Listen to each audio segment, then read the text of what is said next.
alunos, tudo bem com vocês? Então chegamos à terceira videoaula deste tópico, a última videoaula abordando esse assunto, onde eu vou falar para vocês dos fatores implícitos envolvidos na multiplicação dos micro-organismos nos alimentos. Vou falar do sinergismo, vou falar do antagonismo e no final eu vou falar também algumas considerações finais, né?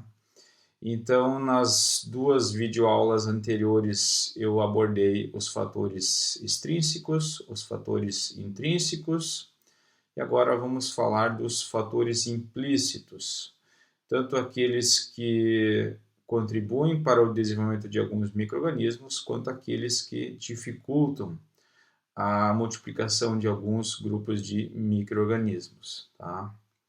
Então, para a gente começar esse assunto, inicialmente, a seguinte observação: a multiplicação de determinado micro-organismo em um alimento, ele não pode ser considerado somente com base nos fatores intrínsecos e extrínsecos. E a pergunta que eu faço para vocês, por quê? Por que a gente não consegue prever com exatidão a multiplicação de determinado micro-organismo, analisando somente fatores externos e fatores inerentes ao próprio alimento, tá? A resposta para essa pergunta, ela engloba as seguintes observações. Porque geralmente os alimentos eles possuem uma microbiota bastante variada, ou seja, de forma geral, nos alimentos, a gente tem uma grande diversidade de espécies, diversidade de micro-organismos diferentes. Dependendo do alimento, eu vou ter várias espécies de bactérias ou várias espécies de fungos ou ambos, né? Então, a microbiota, normalmente, ela envolve um grande grupo, um grande número diferente de micro-organismos, tá? Ainda, enquanto o desenvolvimento microbiano progride, ou seja, enquanto os micro-organismos vão se multiplicando no alimento, ocorrem alterações, tanto físicas quanto químicas, no alimento, e essas alterações irão afetar o desenvolvimento microbiano de todas as espécies de forma geral. Ou seja, aquelas condições, principalmente intrínsecas, iniciais, elas vão se alterar. Ou seja, eu tenho um alimento com um determinado valor de pH, tá? Quando a multiplicação de micro-organismos nesse alimento ocorrer, é muito comum ocorrerem alterações neste pH, e isso vai alterar, então, as características desse alimento, que poderá influenciar positiva ou negativamente a multiplicação de outros micro-organismos. Basicamente, este é o princípio, né, desses fatores implícitos, né? Então, eu citei aqui um exemplo: a multiplicação de uma bactéria altera o pH do alimento, afetando o desenvolvimento de outros micro-organismos, né? Então, a alteração do pH é apenas um exemplo. Então, eu posso ter, nesse exemplo, um alimento com um pH próximo à neutralidade, tá? Nessa condição, bactérias vão se desenvolver rapidamente, e se as bactérias produzirem, por exemplo, ácidos, onde o pH vai ter um decréscimo, você vai ter um aumento da acidez, isso vai mudar, então, esse meio intrínseco, e outros micro-organismos, então, poderão ter a sua multiplicação acelerada, por exemplo, né? Como a gente vai ver alguns exemplos posteriormente, tá? Seguindo, o que é sinergismo? É quando o desenvolvimento de determinado micro-organismo ele vai favorecer o desenvolvimento de outro micro-organismo. Aqui tem um pequeno erro, essa palavra ou, na verdade isso aqui é um erro de digitação, certo? Vamos alterar aqui. Então, o sinergismo ele ocorre quando o desenvolvimento, a multiplicação de determinado micro-organismo, ele vai favorecer o desenvolvimento de outro micro-organismo, certo? Em contrapartida, o antagonismo vai ocorrer quando o desenvolvimento de determinado micro-organismo vai dificultar, certo? O desenvolvimento de outro micro-organismo. Então, aqui no slide anterior, como eu havia dado o exemplo do pH, essa alteração no pH ele pode tanto contribuir quanto dificultar a multiplicação de outro micro-organismo. Então, podemos ter essas duas situações, ou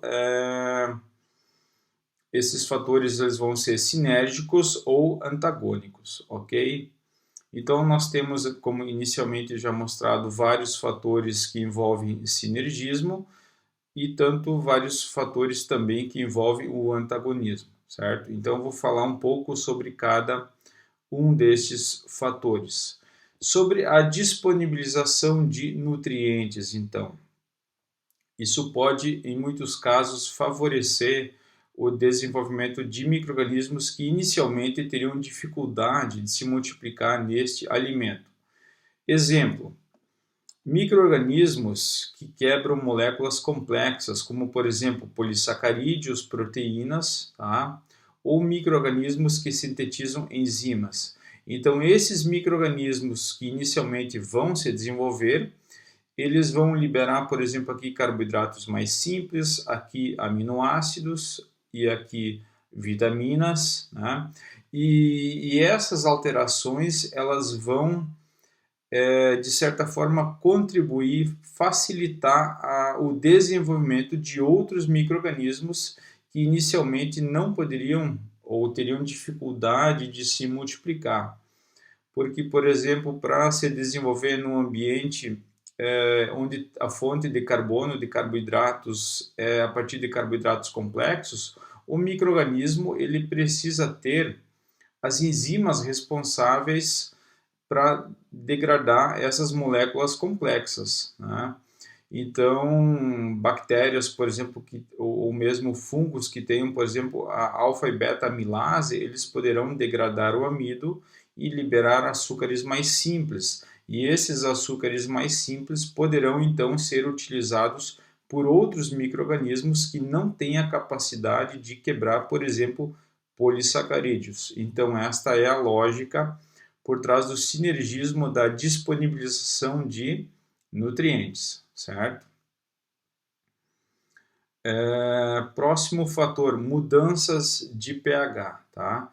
Então, a multiplicação de determinados micro-organismos nos alimentos, eles produzem substâncias que alteram o pH do alimento, tá? Então, nesse caso, um exemplo aqui, micro-organismos que acumulam substâncias que alteram o pH do alimento, como, por exemplo, a degradação de proteínas em carnes. A degradação proteica em carnes provoca um aumento do pH devido ao acúmulo de aminas, que são subprodutos da degradação das proteínas, e também o acúmulo de amônia. Então, carne bovina, por exemplo, logo após o abate, o pH é próximo da neutralidade, aí você tem a questão da degradação do glicogênio, o pH cai para abaixo de 6, normalmente algo em torno de 5,5, ou seja, você tem um ambiente levemente ácido. Então, se houver multiplicação de bactérias, por exemplo, que vão degradar proteínas, que são, no caso, bactérias proteolíticas, né? Vai haver ou pode haver um aumento do pH desta carne e isso vai acelerar a degradação dessa carne, porque vai propiciar com que outras bactérias que sejam mais sensíveis ao pH ácido vão começar a se multiplicar de uma forma mais acelerada, certo? Então, isso é mais um exemplo de como que a multiplicação de um determinado grupo de micro-organismos pode acelerar a multiplicação de outro grupo. Ainda temos, com relação a sinergismo, mudanças do potencial de óxido-redução, como, por exemplo, a multiplicação de micro-organismos aeróbios, tá? nos alimentos, eles causam uma queda do valor desse potencial, favorecendo então o desenvolvimento de micro-organismos anaeróbios. Então você tem um alimento que está no ambiente oxidante, né? Ele não é um ambiente redutor. Então, a proliferação de micro-organismos aeróbios vai fazer com que haja uma queda do valor do potencial de óxido-redução, passando para um ambiente redutor, com valores aqui negativos, então possibilitando a multiplicação de micro-organismos anaeróbios, que inicialmente teriam dificuldade então de se multiplicar neste alimento com altos valores de EH, certo? Ainda com relação a mudanças da atividade de água, nós temos como exemplo alguns micro-organismos que quando se multiplicam no alimento, eles através do seu metabolismo liberam água no meio, ok? E essa liberação de água então provoca um aumento da atividade de água do alimento, podendo possibilitar a multiplicação de micro-organismos que anteriormente não conseguiam se multiplicar porque a atividade de água do alimento estava baixa demais. Certo, pessoal? Temos aqui ainda no sinergismo a eliminação de substâncias inibitórias, como por exemplo micro-organismos que catabolizam substâncias antimicrobianas presentes no alimento. Então, na videoaula anterior, eu estava explicando para vocês os fatores intrínsecos, e um dos fatores intrínsecos é a presença de substâncias antimicrobianas naturalmente presentes no alimento, certo?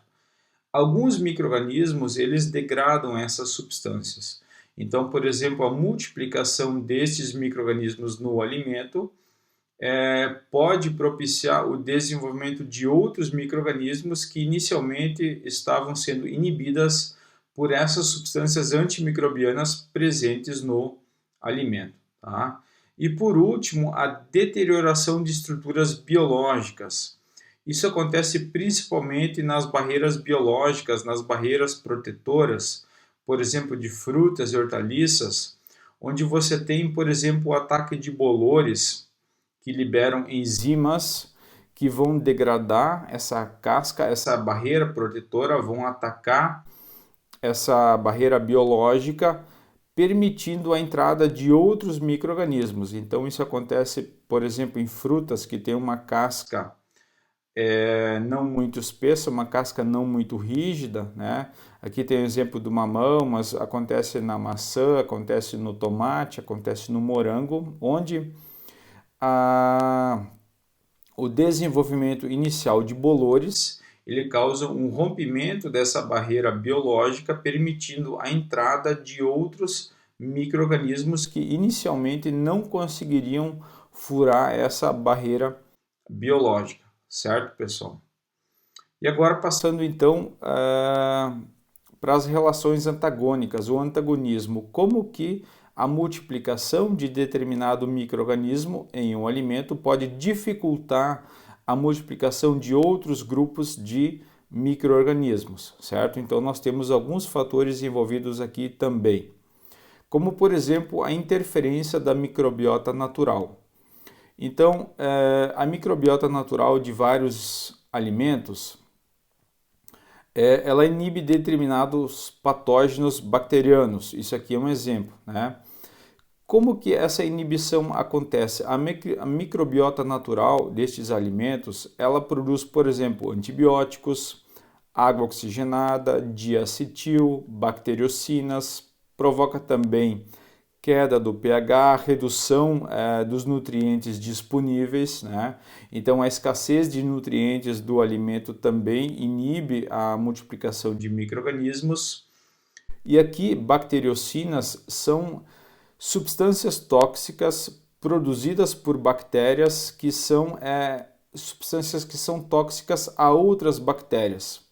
Nós temos, por exemplo, os lactobacilos que produzem várias bacteriocinas que, por exemplo, inibem bactérias patogênicas, né? Nós temos até a nisina, que é uma bacteriocina de uso comercial na indústria de alimentos, que é adicionada aos alimentos visando inibir algumas bactérias patogênicas, né? Então, a microbiota natural, muitas vezes, ela inibe ou dificulta a proliferação de outros micro-organismos, incluindo, por exemplo, bactérias patogênicas, né? Nós temos ainda a síntese de substâncias inibitórias. Por exemplo, algumas bactérias que são inoculadas no alimento, que produzem bacteriocinas, tá? Que eu já falei no slide anterior, também antibióticos, ainda etanol, ácidos orgânicos, gás carbônico, água oxigenada, que são substâncias antimicrobianas. Então, em queijos também é relativamente comum a presença de bacteriocinas, de antibióticos, no caso do uso de fungos, como por exemplo o Penicillium, né, que produzem pequenas quantidades de antibióticos, então que inibem algumas bactérias. No processo de fermentação alcoólica, como por exemplo aqui a produção do vinho, o processo fermentativo, você tem a produção do etanol, né, que chega acima de 10% na concentração, então isso acaba inibindo também uma série de micro-organismos, né? Então acaba havendo uma inibição por substâncias produzidas por outros micro-organismos, certo, pessoal? Temos ainda aqui mudanças do potencial de óxido-redução, que acaba inibindo outros micro-organismos, por exemplo, a multiplicação de micro-organismos anaeróbios, que vai provocar uma queda do potencial de óxido-redução, então inibindo a possibilidade de multiplicação de micro-organismos aeróbios, ok? E, por fim, a atuação de bacteriófagos, que são vírus que infectam exclusivamente bactérias.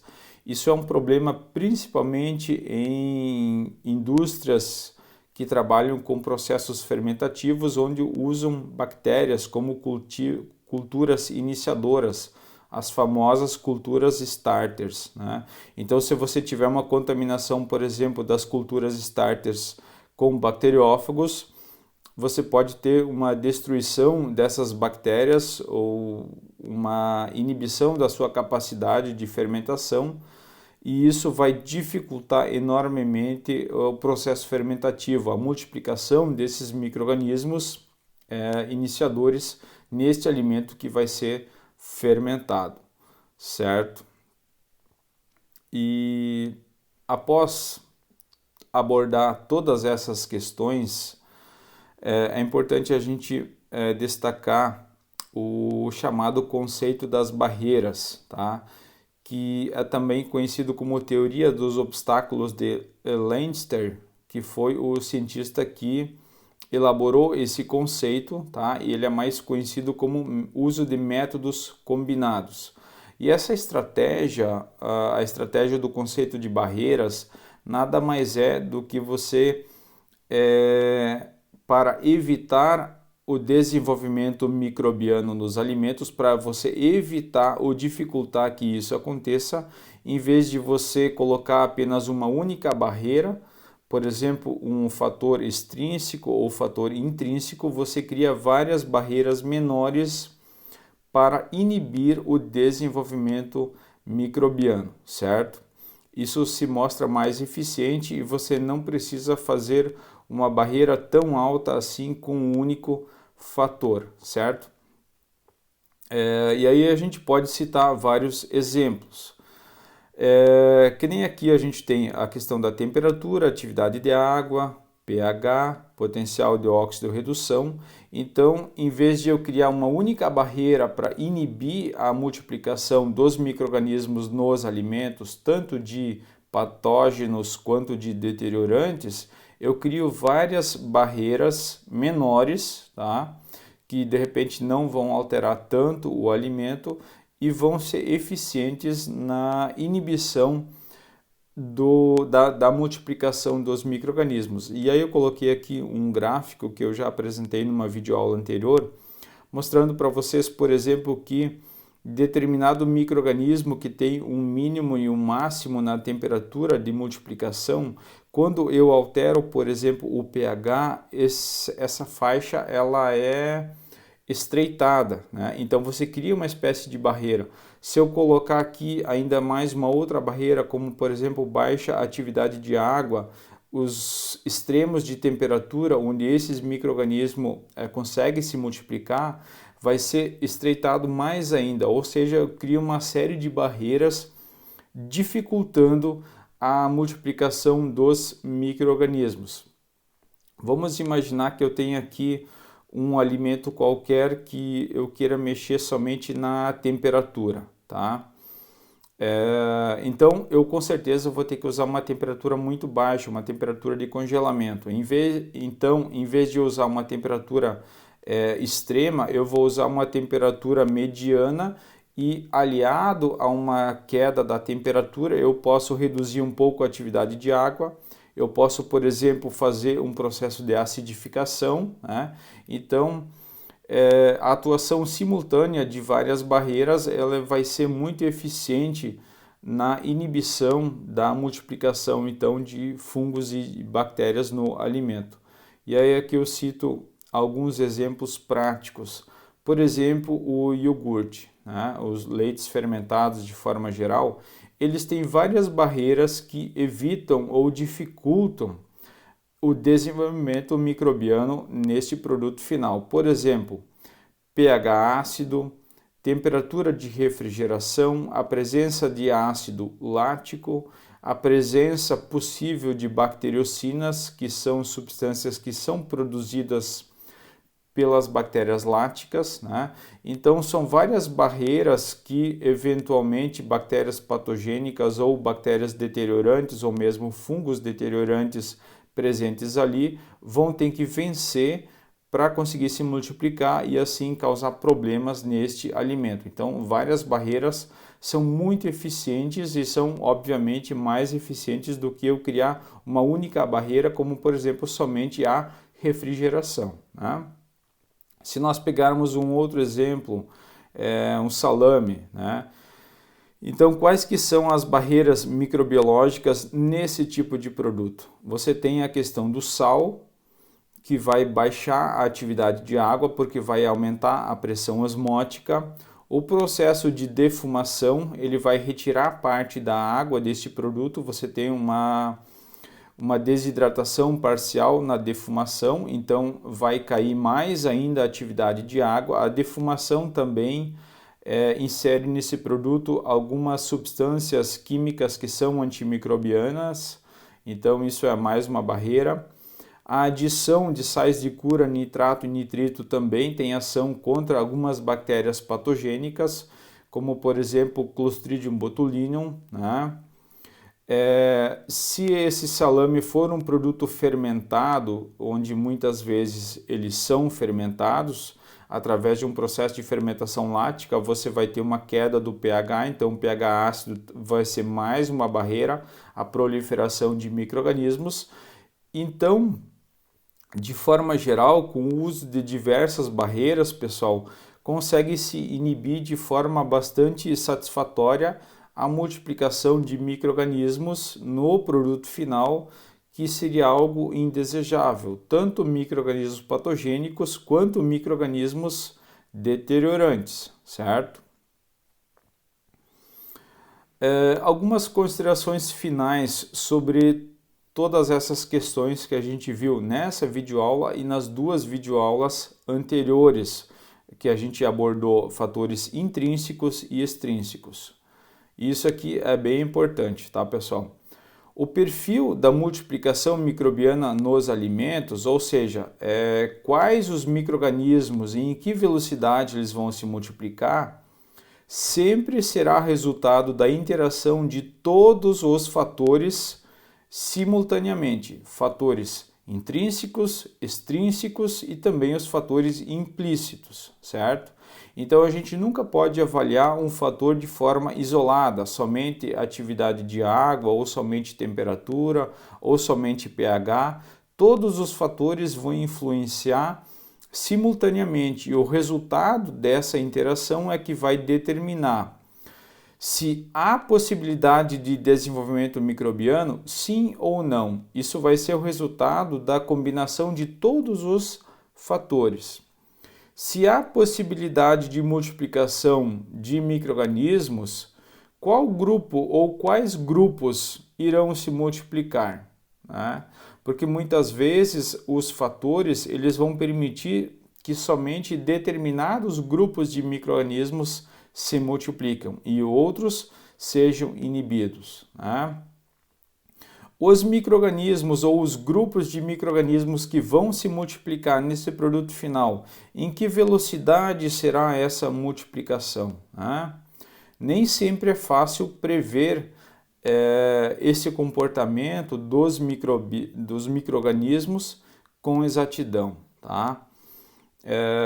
Porque os alimentos eles são matrizes muito complexas e muitas vezes um lote de alimento difere do outro, ou mesmo alimentos frescos, as suas características mudam de um alimento para outro. Se nós pensarmos em alimentos de origem vegetal, em frutas, o grau de maturação pode ser diferente, o teor de açúcar pode ser diferente, o pH do produto pode ser diferente. Então, existem inúmeras variáveis que tornam essa avaliação muito difícil.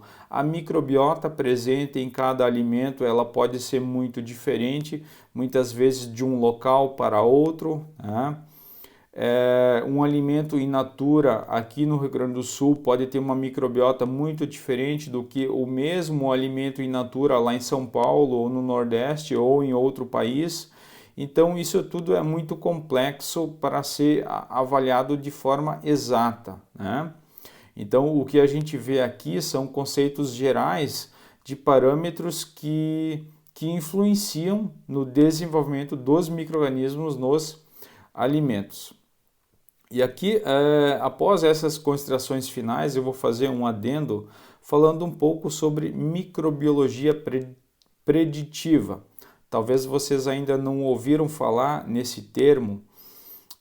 E a microbiologia preditiva ela já existe há algumas décadas, mas nos últimos anos, com o avanço da computação e modelos matemáticos computacionais, ela tem evoluído bastante, tá?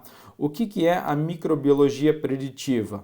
Ele, na verdade, é um sistema computacional, um sistema matemático, baseado, então, em modelagens matemáticas e também modelos estatísticos, que são realizados, então, por programas de computador, por softwares, para prever o comportamento de micro-organismos nos alimentos, tá? Isso iniciou então mais ou menos ali na década de 80 e é uma área de grande desenvolvimento nos dias atuais. Então se usa programas de computador, modelos matemáticos, então para procurar prever com a maior exatidão possível qual que vai ser o comportamento de determinado micro-organismo naquele alimento submetido a tais e tais condições. Tá, pessoal? Então, apenas falando em linhas gerais, porque isso aqui é um assunto bastante complexo, tá? De uso na prática, na verdade. As aplicações da microbiologia preditiva definição de vida útil dos alimentos, ou seja, cálculo do prazo de validade, desenvolvimento de novas formulações de produtos. Então, eu tenho um produto e quero, digamos assim, reduzir o teor de sódio. Então eu vou ter uma alteração da atividade de água. Qual que vai ser o novo prazo de validade? Qual que vai ser o comportamento da microbiota neste novo tipo de alimento? Então isso são perguntas que a microbiologia preditiva pode ajudar a responder. Também com relação a patógenos, análise de riscos microbiológicos em determinados alimentos, tá? Os dados que a microbiologia preditiva fornece são estimativas confiáveis sobre crescimento, inativação e sobrevivência de micro-organismos, tá? De acordo com as condições de estocagem. Então essas condições você vai informar para o programa. Tal temperatura, tal atividade de água, tal umidade relativa do ar. Então são feitos cálculos aproximados, né? Então como que funciona essa espécie de previsão como que os micro-organismos vão se comportar nos alimentos. Então, basicamente, através de ensaios, ou seja, de experimentos reais, é criada uma base de dados, tá, sobre o comportamento daquele micro-organismo sob diferentes condições de temperatura, pH, atividade de água, concentração de solutos, potencial redox, que é o potencial de óxido-redução, e assim sucessivamente. Então, hoje já existem bases de dados com um grande número de micro-organismos nas mais diferentes condições, como que eles se comportam, né? Por exemplo, o crescimento da bactéria Salmonella frente a diferentes temperaturas, pHs, diferentes atividades de água. Então, existem essas informações já compiladas em bases de dados. Então, a partir dos dados, são construídos modelos matemáticos, ou seja, equações matemáticas, procurando prever o comportamento deste micro-organismo em determinada situação, tá? Claro que esses modelos matemáticos, essas equações, elas são extremamente complexas. Se fossem executadas de forma manual, então a usabilidade na prática, como que se faz essa previsão através do uso de programas de computador, através de softwares. Então você insere ali as informações e o programa ele te dá uma série de informações calculando uma previsão dentro de determinada margem de erro, qual que vai ser o comportamento daquele micro-organismo naquelas condições. Então, basicamente, isso que o programa faz, tá? Quais que são as limitações atuais? É uma ciência que está em desenvolvimento, tá? A base de dados ela ainda é restrita, a base de dados ela abrange apenas os principais micro-organismos de importância em alimentos, tá?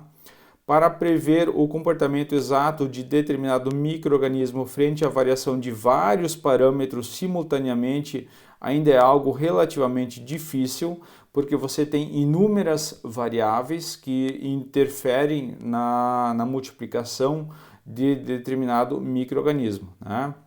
E a faixa de previsão ela só pode ser feita dentro de uma faixa dos valores testados para o micro-organismo. Então, por exemplo, se tem lá na base de dados para salmonela que foi testado a temperatura, digamos, de 30 a 60 graus Celsius.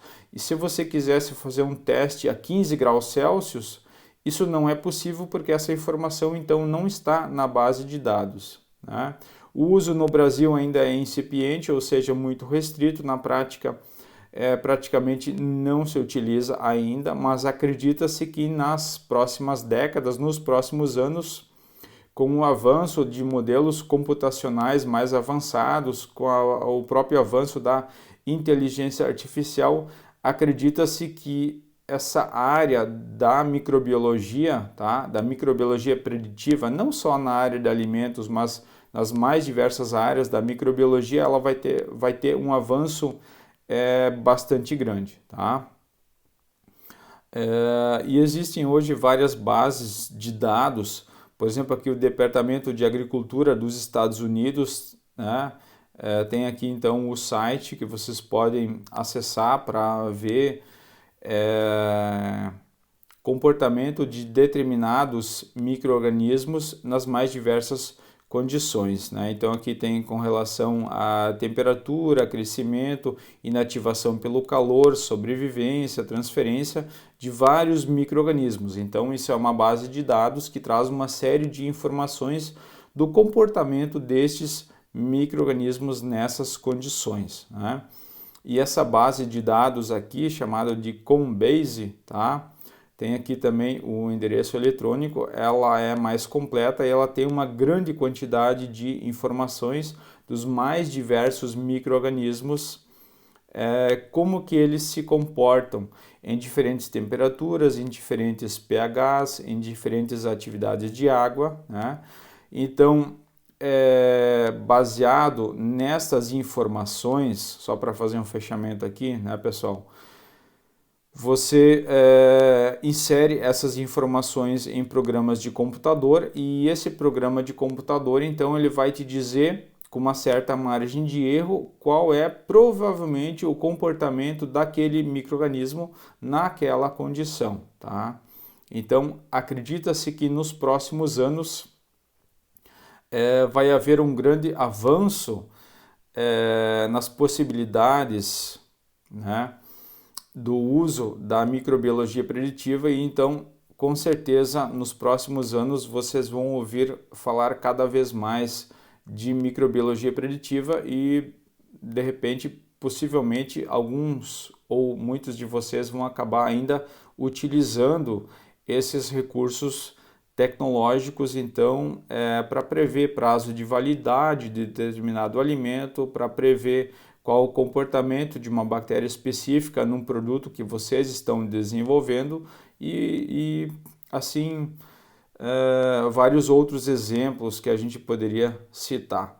Certo, pessoal? Então eu encerro aqui essa videoaula e a gente encerra então esse tópico onde a gente abordou todos os fatores que influenciam o desenvolvimento então de fungos e bactérias nos alimentos. Lembrando então que nessas videoaulas eu abordei as questões principais e é bastante importante vocês fazerem leituras complementares no texto escrito que eu passei para vocês, que tem algumas informações mais aprofundadas, e também em livros de microbiologia de alimentos e textos que vocês encontram na internet, tanto textos quanto artigos científicos. Isso também é bastante importante e sempre contribui para o conhecimento de vocês.